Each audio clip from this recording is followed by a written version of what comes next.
Bien, alors aujourd'hui, nous allons continuer, peut-être terminer, ce n'est pas certain, sur Aïranoum.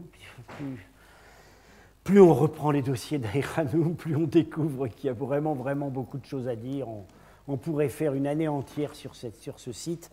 Aujourd'hui, je voudrais aborder, disons, certaines questions de fond qui sont apparues à plusieurs reprises au gré de l'examen des monuments individuels et qu'il faut essayer maintenant de poser d'une manière plus synthétique. Il y a principalement deux problèmes. Enfin, il y a le problème de la chronologie, des phases de l'histoire même de la ville, et par ailleurs le problème, puisqu'il s'agit donc d'une cité coloniale, au moins tout le monde est d'accord là-dessus, du problème des rapports entre la population coloniale et la population locale. Les réponses, comme vous allez voir, sont loin d'être évidentes, mais ça n'est pas une raison pour ne pas prendre les problèmes à bras-le-corps, puisque c'est au cœur même de la compréhension historique de cette ville. Alors, nous avons donc vu, en ce qui concernait la chronologie, qu'aujourd'hui, bon, à part quelques francs-tireurs, disons qu'on arrive à un certain accord sur une fondation, à l'époque séleucide-ancienne, disons 290 ou 280, à l'époque probable peut-être de la corégence entre Séleucos Ier et le demi-bactrien Antiochos Ier, son fils, envoyé gouverner les satrapies supérieures. C'est évidemment un contexte historique qui paraît très favorable à une initiative comme celle-là. Donc la ville commence à ce moment-là. Elle se termine, ça on le sait, à la fin du règne de Cratide en 145. Claude Rapin vient récemment de nous rappeler qu'il fallait en fait dire 144.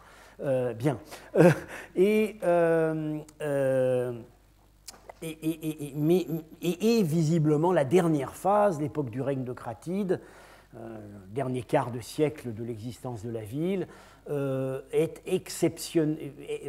manifeste une activité tout à fait exceptionnelle de reconstruction quasi généralisée, de dérive vers le colossal dans tous les domaines, et cela va de pair avec quelque chose dont nous sommes quasiment certains maintenant, c'est qu'à cette époque, Aïranoum est refondé par Eucratide comme Eucratidia, et qu'il en fait sa capitale, ou du moins l'une de ses capitales. Bien, mais tout ça ne nous dit pas ce que la ville était pendant le bon siècle qui précède l'avènement d'Eucratide. On a des éléments partiels, mais on n'a pas de base solide pour avoir une vision globale. On sait que le mausolée du fondateur reçoit la visite illustre d'un voyageur, très tôt la visite illustre d'un voyageur qui recopie les maximes delphiques, donc évidemment la ville est importante. Sous tous les monuments, nous savons qu'il n'y a pratiquement rien sur le sol, il n'y a pratiquement aucun monument qui n'existe qu'en un seul état. Oui, peut-être sans doute l'Arsenal.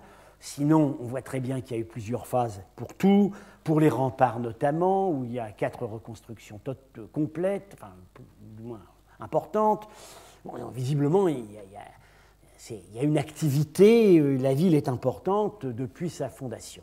Mais on a le sentiment, à certains égards, qu'elle reste un peu à l'état d'ébauche inachevée, et que c'est à l'époque d'Eucratide que véritablement tout se structure. On a vu les incertitudes qui pesaient sur les bâtiments qui précèdent le gymnase actuel. On pense que c'était déjà des gymnases, mais ça pose des problèmes. Il y a des problèmes d'attribution des locaux. Dans le cas du quartier résidentiel au sud, où on a fouillé une seule maison sur la quarantaine qui se repère d'après les micro-reliefs et à la photo aérienne, pour cette maison, et uniquement pour cette maison, que vous a donc présenté Guy Lécuyot la dernière fois, et dont la publication avec celle des autres maisons vient tout juste de sortir, nous savons maintenant que ce n'est pas avant la fin du IIIe siècle que ça se construit. Bien. À un moment où apparemment les choses s'activent, le roi Eutydème de Bactriane a résisté victorieusement à une ultime tentative de reconquête séleucide, il a obtenu la reconnaissance de son titre royal, il a obtenu une indépendance de fait, et on a l'impression que ça a entraîné une sorte de boom. Bon. Dans les modalités précises la manière dont ça s'est produit, il y a des discussions. Est-ce que c'est Antiochos III lui-même qui a ramené des colons? Est-ce qu'il a laissé des soldats qui ont pu augmenter la population grecque? Est-ce que ça n'est pas plutôt ce que moi je crois, le simple fait que le royaume gréco-bactrien se trouve libéré d'une lourde hypothèque à l'ouest, n'ayant plus à assurer sa défense de ce côté-là, et du coup peut faire jouer ses forces dans la construction intérieure et également dans l'expansion vers l'Inde qui commence précisément à ce moment-là. Bon, c'est des choses dont on discute. Alors, ceci dit, il y a des questions qui ne sont importantes, qui ne sont pas réglées. Tout simplement, comment s'appelait la ville avant de s'être appelée Eucratidia? Elle existe depuis 110 ans avant de s'appeler Eucratidia, et on ne sait pas comment elle s'appelle. Alors, il y a un candidat, qu'a montré Claude Rapin, un toponyme nous est transmis pour cette période qu'on est tenté, selon divers critères, d'attribuer à Iranum. C'est un toponyme iranien, c'est Oskobara, qui est un mot iranien parfaitement limpide, qui veut dire l'enceinte en hauteur. L'enceinte en hauteur. Bara. Alors, ça peut être la rive en hauteur, ça peut être plutôt l'enceinte en hauteur. La hauteur, voilà, ça pourrait bien être ici, le Balaïssar, l'acropole, qui est effectivement une des hauteurs les plus impressionnantes de toute la région. Bien. Alors, on sait maintenant, qu'est-ce que c'est que cette enceinte? Alors, on sait depuis peu de temps que le mot iranien Wara, d'où vient Bara, qui désigne en principe toute espèce d'enceinte, en bactrien, des époques ultérieures, s'applique plutôt à des enceintes sacrées. On a maintenant le mot warigo, qui vient de Wara, appliqué très nettement au cas d'un temple. C'est une enceinte sacrée. Et puis, on a un autre cas assez excitant, c'est le toponyme Warchouar, plus dans les limites nord de la Bactriane. Warchou, on voit très bien, on en a parlé déjà, c'est le nom ancien du fleuve et du dieu Oxus. Warchouar, ce serait l'enceinte sacrée du dieu Oxus, l'un des probablement multiples lieux de culte qui lui étaient voués, parce qu'il n'y avait pas que Tartis-Sanguine.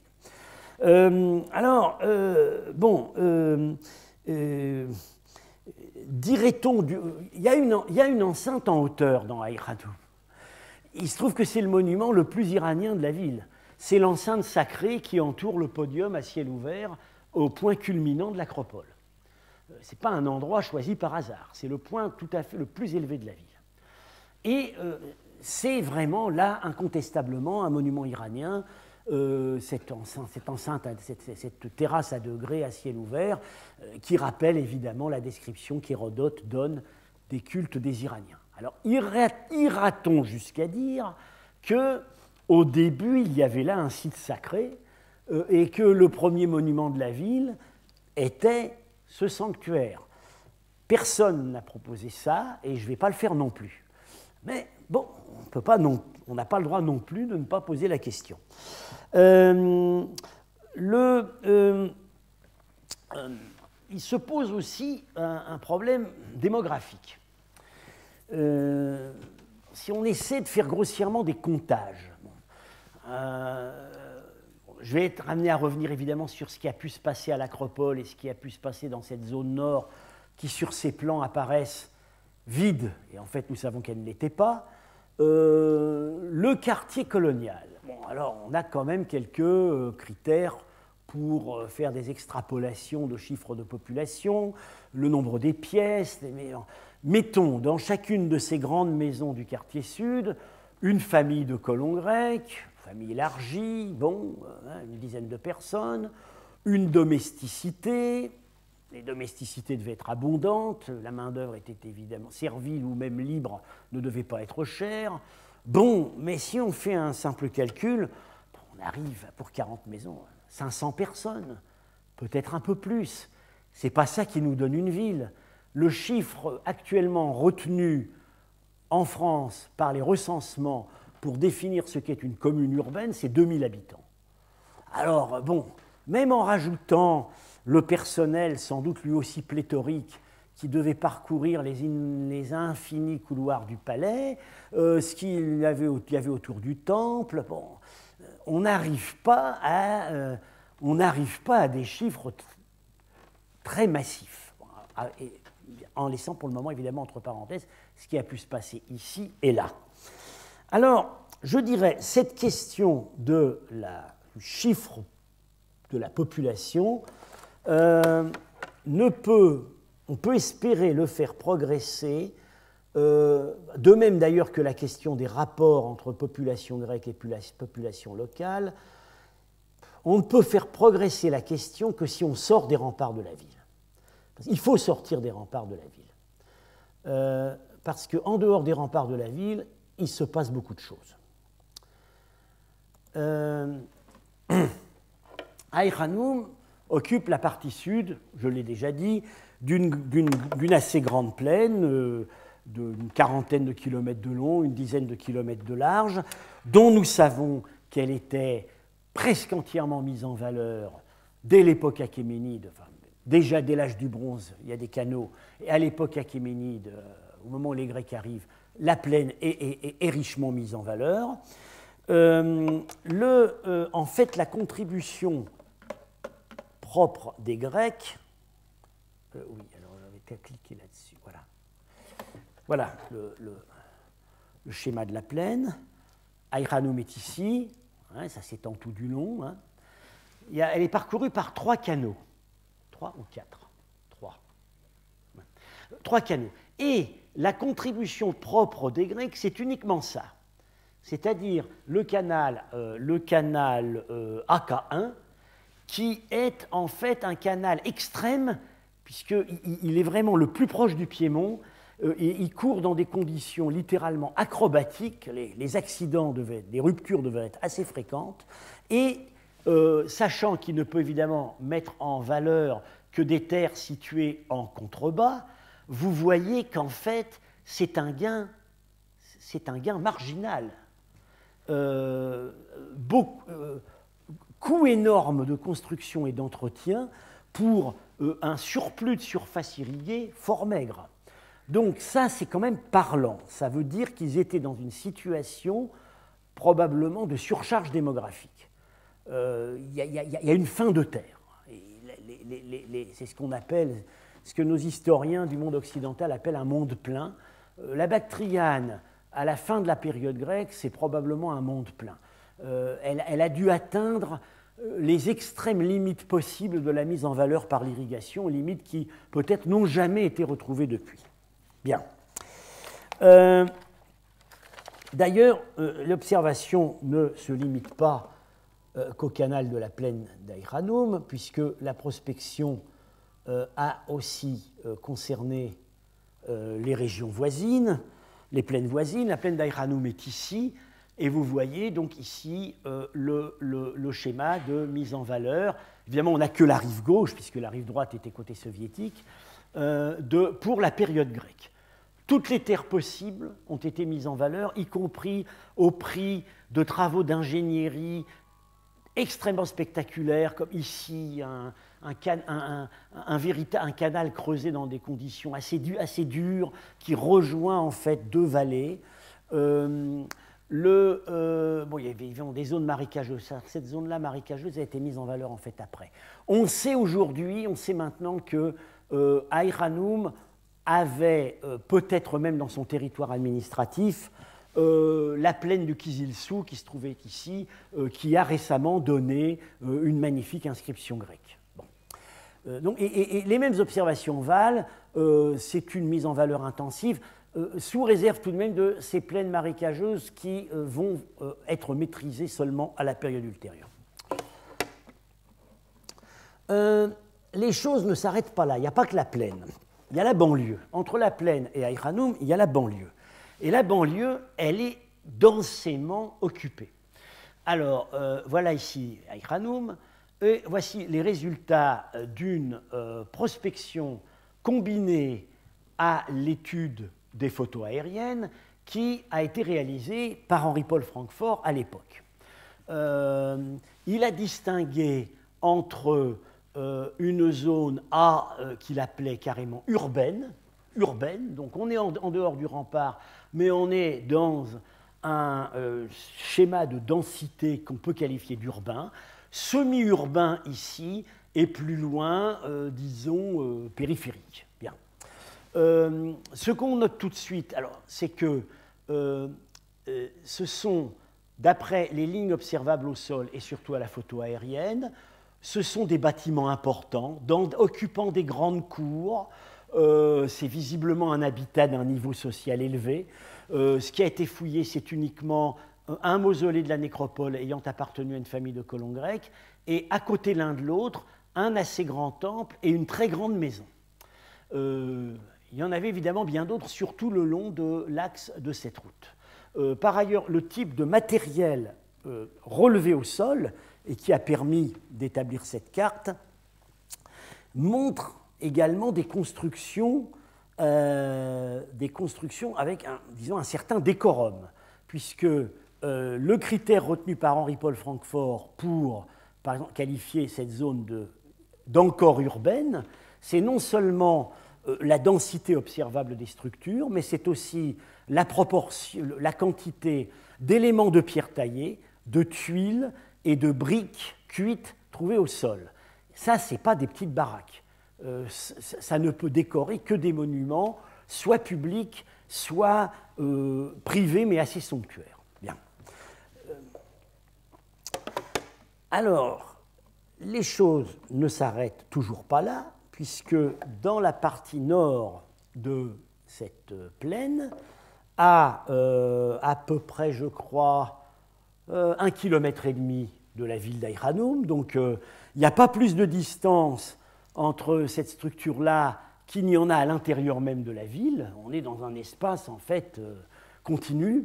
Se trouve ce qu'on appelait à l'époque la ville ronde, parce qu'au moment où on travaillait là-bas, maintenant, en fait, elle a un nom local, Kournakala, le vieux château, avec une double enceinte et une citadelle. C'est tout de même un site qui actuellement fait 25 hectares. Si on calcule ce qui est tombé dans le fleuve, c'était peut-être plus du double. 50 hectares, c'est le tiers de la ville d'Aït Khanoum. Bien. Et ce site a précédé Aït Khanoum. Il est occupé depuis l'époque achéménide, donc avec un rempart, un fossé. Bon, il n'y a eu aucune fouille. Toutes les déductions sont fondées sur les ramassages de surface. Il est occupé avant Aït Khanoum.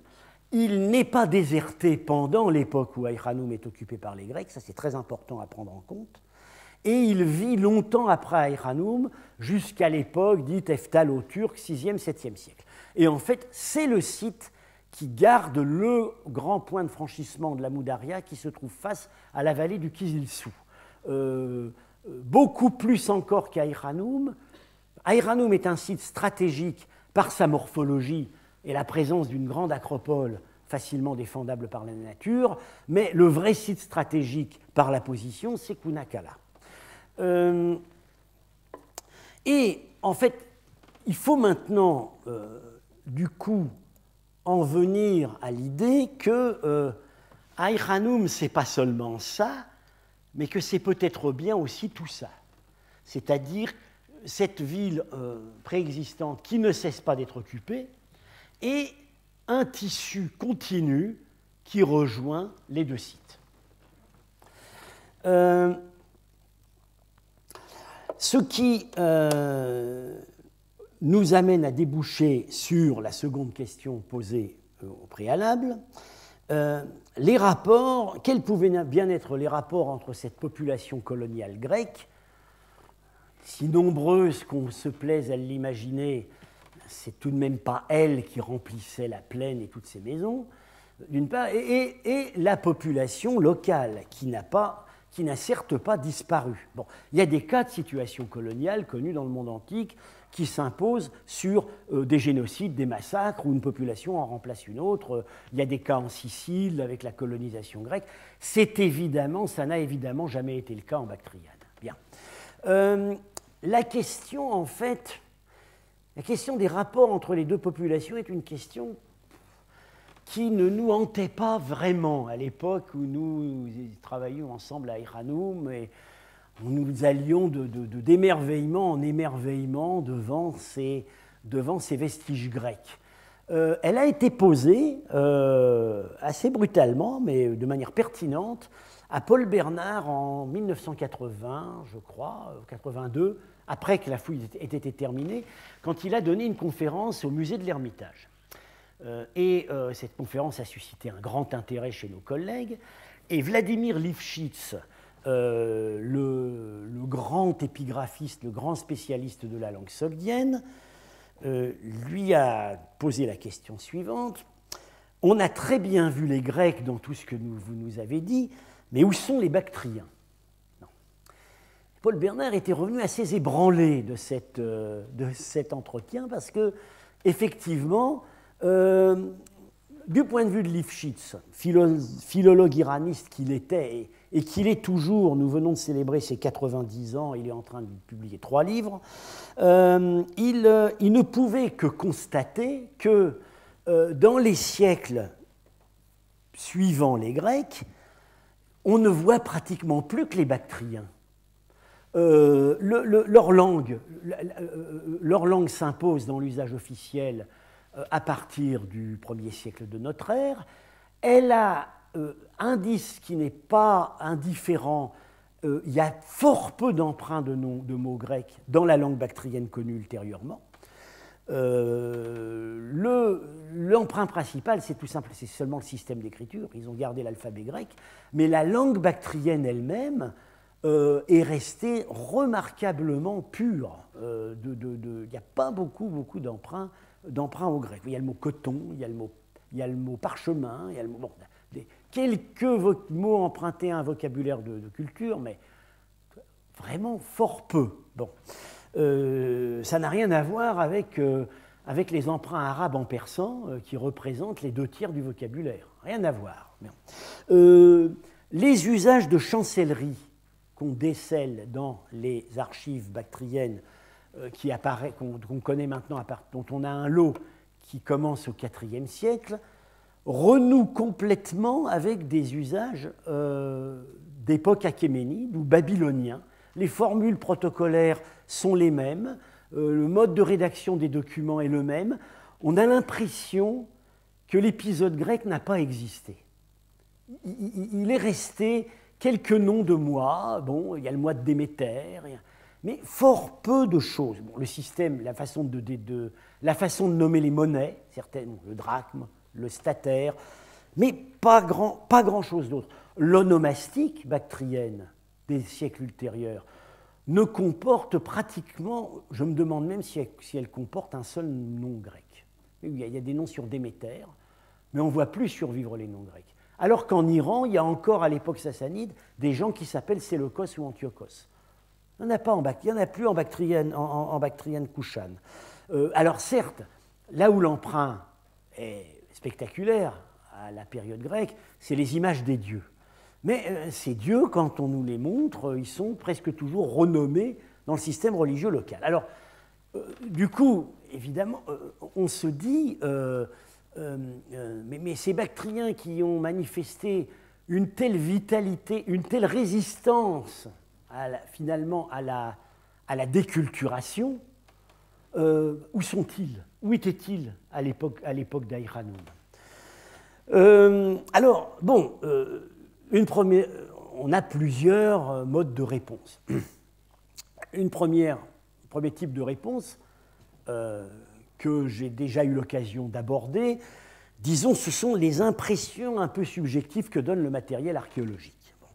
On voit très bien que l'élément grec domine dans les arts mobiles, dans le décor, ceux qui se voient, ceux qui se remarquent en premier, disons, et ceux qui demandent des professionnels de très haut niveau. Dans l'architecture elle-même, l'élément grec est superficiel. Et donc, on voit, dès qu'il s'agit de modes d'expression qui demandent de la technique lourde et beaucoup de main-d'œuvre, ce sont les traditions locales qui s'imposent. On a même un exemple que Guy Lécuyot a mentionné la semaine dernière, où on voit qu'on a délibérément essayé de basculer de la catégorie A à la catégorie B, c'est-à-dire de la catégorie A, artistes et techniciens grecs très bien formés, à la catégorie B, tâcherons locaux travaillant massivement, c'est les colonnes, la production des colonnes. Ils usinaient les colonnes, ils les tournaient. Et tout simplement, ils ont trouvé que ça leur coûtait moins cher que de former des tailleurs de pierre. Donc on voit bien là que derrière cet énorme décor monumental, il y a une armée de tâcherons et de manœuvres qui sont locaux. Bon. Mais ces gens-là, ils habitent où? Le Aïranoum, à l'époque de Cratide, pendant 25 ans, est un immense chantier. Ça demande une main-d'œuvre gigantesque. Où sont-ils? On va tâcher de proposer des réponses. Bon, dans le domaine des cultes, alors je n'insiste pas là-dessus parce qu'on va probablement faire une séance, ou peut-être même deux, spéciales du séminaire sur cette question avec Henri-Paul Francfort, Paul Bernard, Lauriane Sève.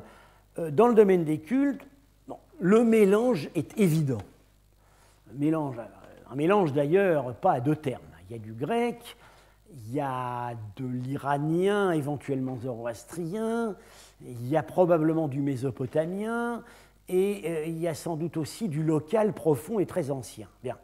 Donc le dosage fait l'objet d'appréciations contrastées. Le fait même que ce soit un mélange est un constat unanime. Bien. Alors, où peut-on observer des situations de rencontre entre les colons grecs et l'élément local? En fait, il y a un seul cas où nous les voyons ensemble. C'est à la trésorerie du palais, parce qu'on a eu la chance de trouver là. Voilà. On a eu la chance de trouver là des inscriptions dites inscriptions économiques, ce qu'elles sont. Ce ne sont pas des ostracas comme à Nisa, ce ne sont pas des étiquettes, ce sont des inscriptions apposées à l'encre sur des vases dont elles identifiaient les contenus et également dont elles enregistraient les opérations dont ces contenus avaient été l'objet. C'est aussi un peu le cas avec les ostracas de Nisa, sauf que les ostracas de Nisa ne sont pas directement, ce n'est pas des inscriptions directement écrites sur les jarres, ce sont des espèces de reçus mobiles. Ici, c'est directement sur les vases. Alors, ces inscriptions ont été découvertes et publiées par Claude Rapin. Je crois qu'en même temps que les fragments de papyri philosophiques de l'école d'Aristote, je crois d'ailleurs que tout cela a donné lieu à l'époque au Collège de France à un séminaire pendant une année avec Pierre Hadot.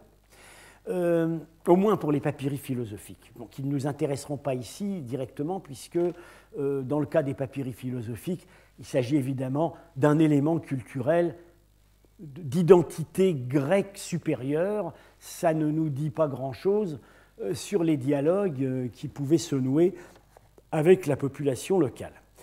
Les transactions qu'enregistrent ces inscriptions concernent trois types de denrées. De l'argent monnayé, et il s'agit parfois d'unités indiennes qui sont désignées par leur nom indien, karshapana. Ce sont en fait les les petites barres d'argent qui servaient à l'époque de monnaie en Inde. Donc ça, c'est l'indice que la trésorerie a engrangé le butin des campagnes en Inde qu'a mené le grand roi Eucratide à la fin. Bien. Donc de l'argent, argent local, argent indien, de l'encens et de l'huile d'olive. Dans les trois cas, des produits d'importation lointaine. L'encens vient évidemment d'Arabie. Je ne sais pas s'il peut venir d'Inde à ce moment-là, en tout cas probablement d'Arabie. L'huile d'olive ne peut venir que du monde méditerranéen. En quantité, vous l'imaginez, homéopathique. Nous doutons assez fort que les athlètes du gymnase se soient fait enduire d'huile d'olive d'importation. Ça devait plutôt être l'huile de sésame dont l'odeur ô combien persistante nous a accompagnés pendant tous nos séjours en Afghanistan. Alors, y a pas, aucun de ces versements n'enregistre des quantités de vin. Tout simplement, ça ne veut pas dire qu'ils ne buvaient pas du vin, ça certainement pas, mais ça veut tout simplement dire que les celliers étaient ailleurs. Ou ailleurs au palais. Quand je vois maintenant les quantités de vin, l'ampleur des espaces de stockage du vin que nous avons vus à Nizza, je suis en train de me demander si dans l'avant-dernier état du gymnase, les supposés cours pistes d'entraînement, qui certainement n'en sont pas, n'étaient pas des lieux de stockage pour des jarres. Bien. Alors, ces inscriptions obéissent à un formulaire stéréotypé et très intéressant pour notre propos, puisqu'on voit deux types de personnel qui apparaissent. Alors, ne faites pas attention pour le moment au deuxième document, dont je vais parler dans un instant. Alors, en fait, cette inscription, c'est celle dont j'ai montré la photo précédemment, elle a été retrouvée au temple, mais, bon, disons, on est quasi certain qu'elle venait en réalité de la trésorerie du palais, puisqu'elle ne se dissocie en rien de ce qui a été trouvé là. Donc, je transcris en grec phonétique, Parazénonos Erythmetai dia oxeboakou, kai oxubazu, et une formule abrégée qui veut dire 500 drachmes. Donc ici, il ne s'agit pas de monnaie indienne, il s'agit de monnaie grecque. Esphragistai oxeboakes, sceau apposé par Oxéboakès, Oxéboakès a scellé. Alors, remise par Zénon, parazénonos, donc la préposition para semble avoir ici désigné, pouvoir être traduite par l'intermédiaire d'eux. C'est le personnage qui a été responsable de la totalité de la chaîne opératoire devant les autorités. Remise par Zénon, ont été comptés, donc comptés préalablement, par les soins d'Oxéboakès et d'Oxubazos, 500 drachmes. Sceau apposé par Oxéboakès. Donc Oxéboakès et Oxubazos, ce sont les comptables. Disons le petit personnel comptable de la trésorerie. Zénon est très probablement le directeur de la trésorerie. En fait, on en trouve 5. Donc l'hypothèse de Claude Rapin, c'est que le directeur de la trésorerie changeait chaque année. Et en fait, dans la plupart des inscriptions, le directeur de la trésorerie s'appelle Philiscos, donc c'est sans doute celui qui était en charge la dernière année.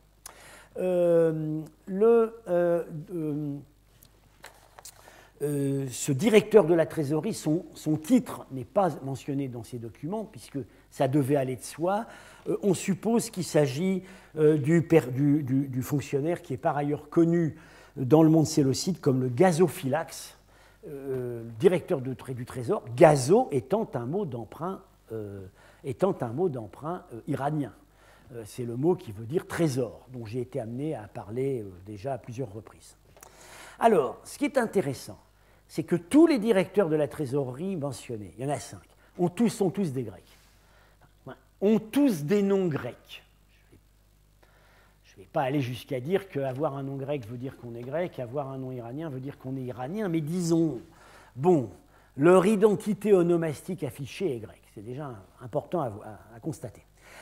En revanche, parmi les subalternes, on en a 8 qui portent des noms grecs et 5 qui portent des noms iraniens. Et il y a même un de ces noms iraniens qui est fort intéressant de notre point de vue local bactrien, c'est Oxu-Bazos, dont l'étymologie est tout à fait claire, c'est Warshu-Wazda, fort par le dieu Oxus. Il y a, dans d'autres inscriptions d'Aïranoum, on a, je crois, un Mitroaxos, Mitra et Oxus. Donc, Oxus est évidemment présent ici. Ensuite, on a un Xatranos qui est Rchasva Ana. Rchasva, c'est le terme générique qui veut dire le pouvoir, mais c'est aussi le nom d'une divinité, donc ça pourrait aussi être un nom théophore. Ohumanes est certainement un nom formé sur une divinité, c'est Vohumana, l'archange zoroastrien bonne pensée.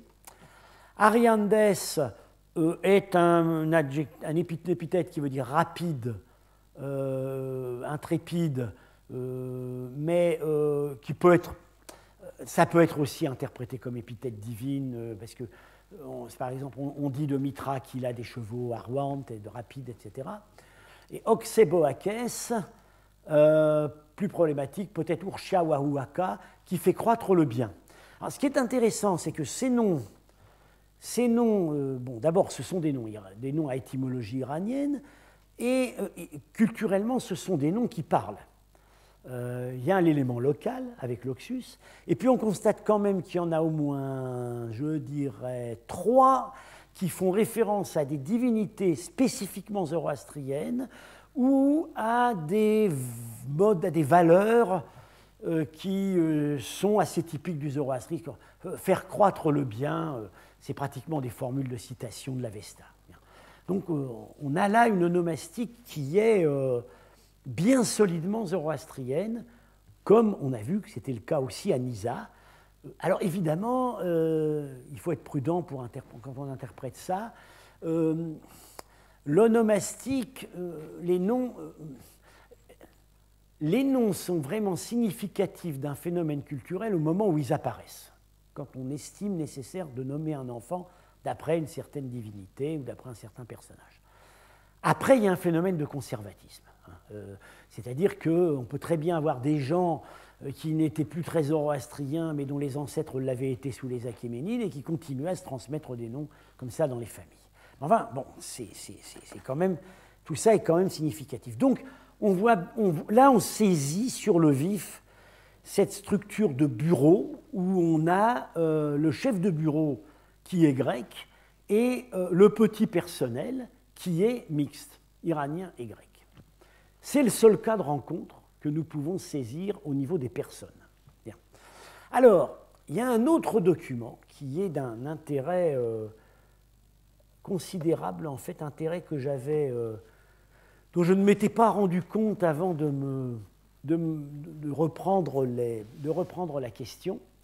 On a trouvé à Aïranoum un seul ostracon araméen, donc du type des documents de Nisa.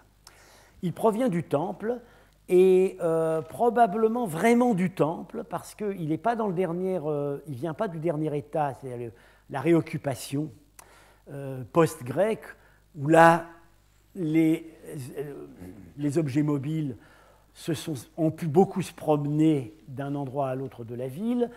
Il a été trouvé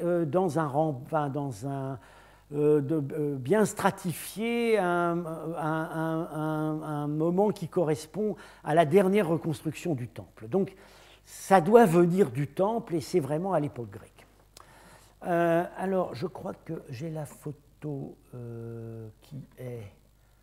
Est-ce qu'elle a été... ah oui, elle est excusez-moi. Je dois descendre là.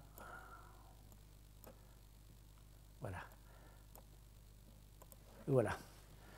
Là, en haut, la photo, et en bas, un calque. Ce que je ne sais pas et que je suis en train de chercher à savoir, parce que c'est très important, c'est si le calque a été fait simplement par un dessinateur ou s'il a été fait par des épigraphistes. Je ne pense pas qu'il ait été fait par des épigraphistes, parce que j'ai l'impression, en comparant, qu'il n'est pas complètement fiable. Alors, ce document, en fait, le déchiffrement, un déchiffrement préalable en a été publié par Claude Rapin. Ce déchiffrement est dû à Diakonov et Lifshitz, les grands savants de Saint-Pétersbourg, qui avait déchiffré les documents de Nizza, qui devaient le publier, qui ne l'ont pas publié et vraisemblablement ne le publieront pas.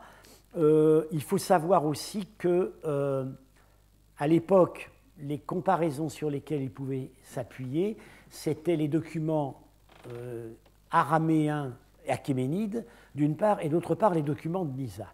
Mais maintenant, on a quelque chose de beaucoup plus proche. Ce sont les archives araméennes du satrape de Bactre qui ont été publiées l'année dernière par le grand savant israélien Shaul Shaked. Et là, Or, Shaul Shaked sera à Paris en février, et nous comptons bien lui demander une opinion plus précise sur ce déchiffrement. En tout cas, d'après ce qui a été préalablement proposé par nos collègues de Saint-Pétersbourg, on lit des choses tout de même fort intéressantes.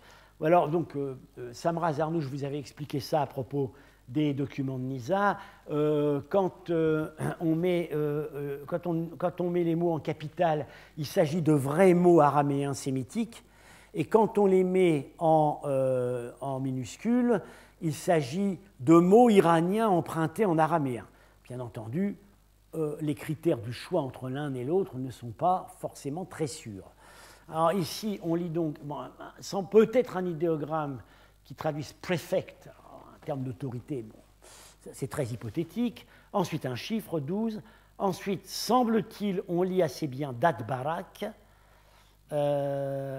puis 2, puis Kourak, puis, semble-t-il bien, un mot araméen qui veut dire une amende A-M-E-N-D-E, 12, A-M-T, 13, 4, et ensuite bit qui serait en main, et ce qui collerait pas mal avec ce qui suit, qui semble être un total.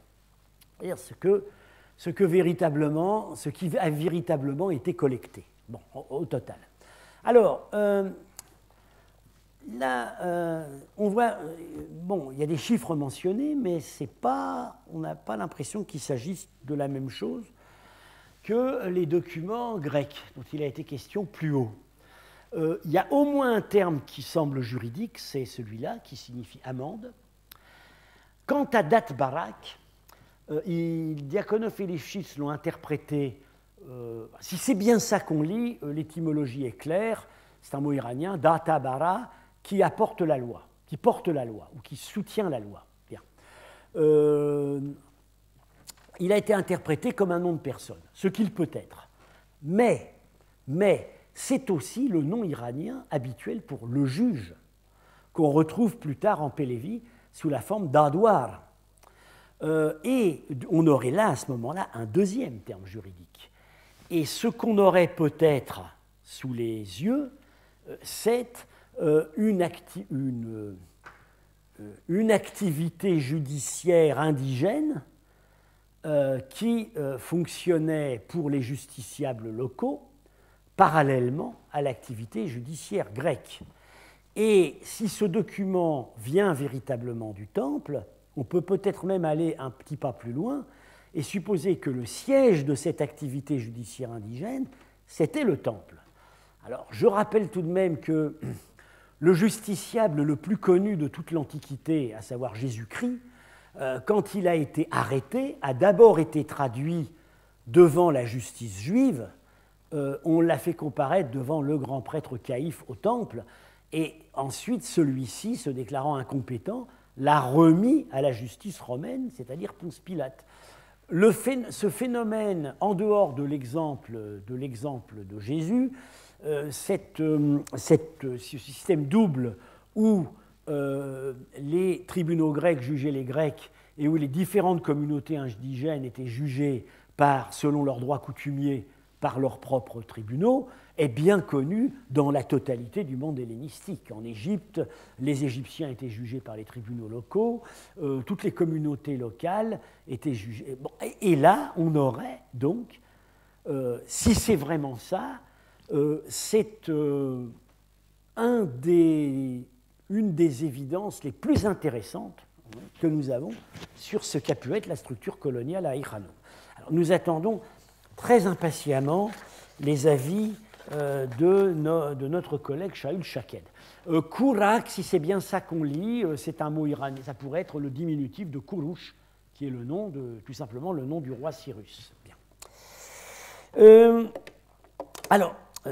Au terme de tout cela, nous avons saisi quelques cas, évidemment, par étincelles très très brèves, quelques cas où nous voyons ces personnages agir les uns par rapport aux autres. Si on essaie de prendre un peu de hauteur, la question de fond, c'est évidemment la répartition spatiale de ces populations. Sur la base des données que nous avons, je dirais il y a plusieurs réponses possibles. L'une des réponses, ce serait une situation de dualité. La ville ronde, qui continue d'exister, qui préexistait, ce serait elle la ville indigène. Aïranoum serait la ville grecque. Et elles étaient évidemment en relation, et en relation topographique continue. Alors à ce moment-là, on imaginerait Aïranoum peuplé, pas très peuplé de colons grecs, assistés d'un personnel de service qui pouvait évidemment être assez pléthorique. Alors, du coup, pourrait-on supposer un rapport du type vieille Nissa, nouvelle Nissa? La vraie ville locale qui correspondrait à ce qu'était nouvelle Nissa, et l'enclos royal, l'enceinte royale, destiné aux manifestations de prestige du pouvoir, qui serait Aïranoum. Bien.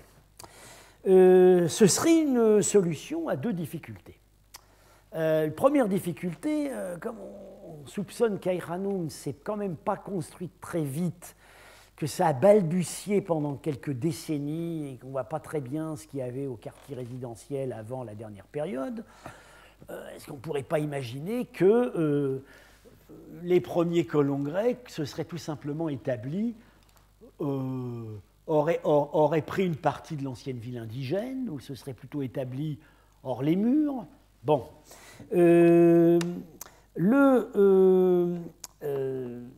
Ça résoudrait évidemment le problème de cette ville indigène que nous cherchons, et qui forcément a existé. Oui, forcément, il y avait du monde.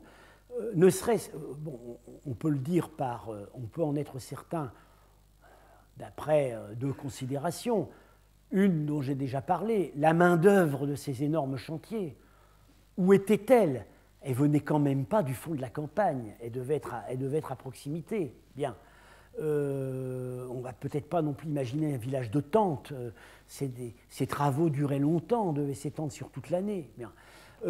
Et puis, il y avait des artisans, y compris des artisans au savoir-faire local. Autant dans le domaine des arts un peu supérieurs, on voit que l'élément grec domine de manière écrasante, autant quand on descend au niveau du petit artisanat, de la technologie, des outils, ça a été bien vu dans les publications d'Henri-Paul Francfort et aussi d'Olivier Guillaume, on a là un élément très local. Donc on peut penser qu'il y avait, même les potiers, on ne va pas imaginer que tous les potiers qui ont fourni l'énorme quantité de vaisselle, d'ailleurs, pas purement grecque par ses formes, d'Aïranoum, étaient tous des Grecs. Bien. On pourrait du coup, si on suppose que la ville indigène est au nord, que Aïranoum est plutôt la ville des colons grecs et d'un petit personnel de service, on pourrait à ce moment-là interpréter ce qu'on peut appeler un peuplement interstitiel, qu'on a bien repéré dans deux endroits de la ville, à l'Héron du fondateur, ici, et également dans les bâtiments périphériques du temple. Ces petites baraques sont réoccupées après, continuent à être occupées après la chute de la ville grecque, mais on soupçonne fortement maintenant qu'elles existaient déjà. Donc il y a pu se loger dans les espaces entre les grandes cours, les bâtiments monumentaux, les maisons patriciennes, une population interstitielle de services, et puis la grosse masse la grosse masse des travailleurs étant peut-être logée ailleurs. Mais bon, il y a d'autres possibilités. Il y a d'autres possibilités. On peut faire des hypothèses sur ce qui apparaît au terme de nos fouilles, tout simplement parce qu'on n'y a pas fouillé, comme des espaces vides. Alors, bon, il y a donc le tiers nord de la ville. On n'y a jamais fouillé parce qu'on pensait vraiment qu'il n'y avait rien. La photo aérienne ne montrait rien, les micro-reliefs ne montraient rien. Et pourtant, il y avait quelque chose. Les pillards qui nous ont succédé ont fait des trous partout. Donc évidemment, il y avait quelque chose. Alors, si on cherche une ville des artisans, ça ne serait pas un mauvais emplacement. En effet, c'est facilement... l'approvisionnement en eau ne pose pas de problème. Il y a le canal ici, il y a la rivière ici. Et surtout, à Aït Khanoum, les vents dominants soufflent du sud. Et ils peuvent être extrêmement violents. Et la tendance, évidemment, est toujours de mettre les quartiers d'artisans qui polluent, qui créent des risques d'incendie, sous le vent. On les met en général à l'extrémité opposée à la direction du vent. Ça pourrait être une possibilité. L'acropole elle-même, là aussi, on sait qu'elle est densément peuplée. On l'a vu, on a commencé à le voir par les photos aériennes, et puis là aussi, il semble que les pillards y ont fait beaucoup de trous. Alors, quelques maisons y ont été fouillées, qui ont une vie éphémère et qui sont vraiment du type baraquement. Petites pièces alignées. Là, on imagine très bien une garnison. Une garnison qui pouvait être très largement locale, à proximité du temple lui-même le plus local. Alors vous me direz, tout de même, les Grecs, ils avaient confiance, ils mettaient la garnison bactrienne en position dominante par rapport à eux-mêmes. Oui, mais bon, voyons, les situations coloniales modernes ne sont pas sans proposer des exemples comparables. Pensons à l'Inde anglaise. La dualité des villes, le cantonment et la ville indigène. À Aït Khanoum, on aurait un magnifique exemple. Le cantonment, c'est la ville ici, fortifiée, la ville grecque, et la ville indigène, c'est la ville ronde, la ville précédente, au nord. Et par ailleurs, les baraquements militaires, dans les baraquements militaires de l'Inde anglaise, les seuls Anglais que vous trouviez, d'ailleurs ils n'y habitaient pas forcément, c'était les officiers. Sinon, c'était des troupes locales. Et ces troupes locales, elles ont été loyales pendant les 90 ans qui se sont écoulés de la grande mutinerie à l'indépendance. Donc, à partir du moment, tant que ces populations militaires locales ne voient pas d'alternative politique, et il n'y avait pas d'alternative, la seule alternative politique qui pouvait se présenter au pouvoir grec de Bactriane, c'était d'autres Grecs, c'était les Séleucides. L'alternative politique, elle est arrivée au moment où les nomades se sont emparés de la ville, mais pas avant. Ces populations trouveront plus expédient de servir loyalement les nouveaux maîtres et de participer éventuellement au profit de leur conquête. Dernière considération auquel on ne peut pas échapper, il ne faut pas oublier qu'à Aït Khanoum, il y avait un été et il y avait un hiver. Et ce n'est vraiment pas la même ville. Je peux dire par expérience, pour être venu une fois à Aït Khanoum au cœur d'un hiver, ça paraît carrément pas habitable. On glisse dans la boue, les rampes sont transformées en toboggans, c'est inchauffable. Alors, on peut se dire, est-ce que la population de la ville, est-ce que nous ne raisonnons pas sur une ville telle qu'elle était pendant les beaux mois de l'année, mais pas pendant toute l'année. Et évidemment, on peut supposer qu'à partir du moment où les rois grecs de Bactriane, Démétrios, puis surtout Eucratide, mènent des campagnes en Inde, le gratin de la population grecque, ce sont tous des officiers. Ils suivent leur souverain dans les campagnes, ils veulent participer au butin. On n'exclura pas non plus que ces grandes familles aient pu avoir plusieurs sites de résidence. Peut-être certaines avaient-elles une résidence au nord, une résidence au sud de l'Hindoukouche. Là encore, j'appelle la comparaison avec l'Inde anglaise. La migration du personnel anglais chaque été de Delhi à Simla. Et ben, Babou, évidemment, les Moghols, la cour moghole, qui était également migrante. Alors, pour terminer, je dirais, quelle que soit la façon dont on imagine le fonctionnement de cette symbiose coloniale, son fonctionnement spatial, son fonctionnement sociologique, cette symbiose s'est mal terminée. Voilà ce que nous avons ramassé sur les basses pentes du théâtre. Au minimum 120 cadavres, et c'est moi qui fouillais là. On a photographié ça d'une tour que nous avons en bois que nous avons amené, un énorme charnier, et ça n'est qu'une petite partie de ce que nous aurions pu fouiller. Il y a évidemment là des centaines de cadavres, tous déposés au même moment et déposés avec peu de continuité anatomique. Quelques cas, mais en général, ce sont des ossements complètement dispersés. Alors, on a d'abord cru à quelque chose de rituel, des inhumations zoroastriennes, de corps préalablement exposés, etc. On n'y croit plus beaucoup parce que c'est quand même mélangé avec des squelettes, avec des ânes, des chameaux. Ce à quoi nous pensons maintenant, c'est le résidu d'un massacre qui aurait accompagné la chute de la ville grecque. Alors, d'ultimes partisans ou des Grecs qui restaient. Alors, est-ce que ce sont des corps qui traînaient un peu partout dans la ville et qui ont ensuite, pour des raisons d'hygiène, été regroupés au théâtre?